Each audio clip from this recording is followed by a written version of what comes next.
इल्म का खजाना बहावलपुर की सेंट्रल लाइब्रेरी, जिसमें 3 लाख से जायद कुतुब और कई नायाब कलमी नुस्खे मौजूद है। बहावलपुर से चौधरी मुर्तज़ा की ये रिपोर्ट देखते हैं। नवाबों के शहर से आज आपको दिखाएंगे 100 साल पुरानी सेंट्रल लाइब्रेरी बहावलपुर, जिसकी इमारत का तिलिस्माती हुस्न आज भी तवज्जो का मरकज़ है।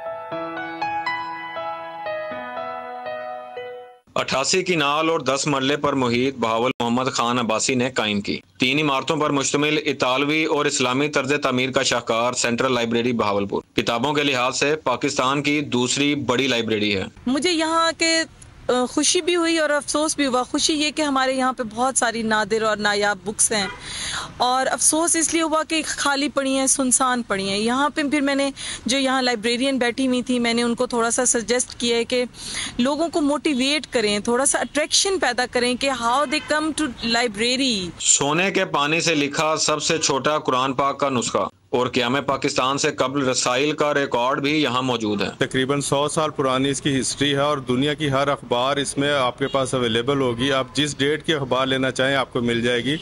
और यहाँ पे लोगों को बहुत ज़्यादा किताबें जो कहीं पे भी नहीं मिलती वो यहाँ पे मिलती हैं। लाइब्रेरी में बच्चों के लिए अलग शोबा बनाया गया है, ख़वातीन के लिए अलग रीडिंग रूम और नाबीना अफराद के लिए भी मुतालिया की सहूलत फराहम की गई है। महलनुमा लाइब्रेरी सदी गुजर जाने के बावजूद आज भी अपनी शान शौकत बरकरार रखे हुए है।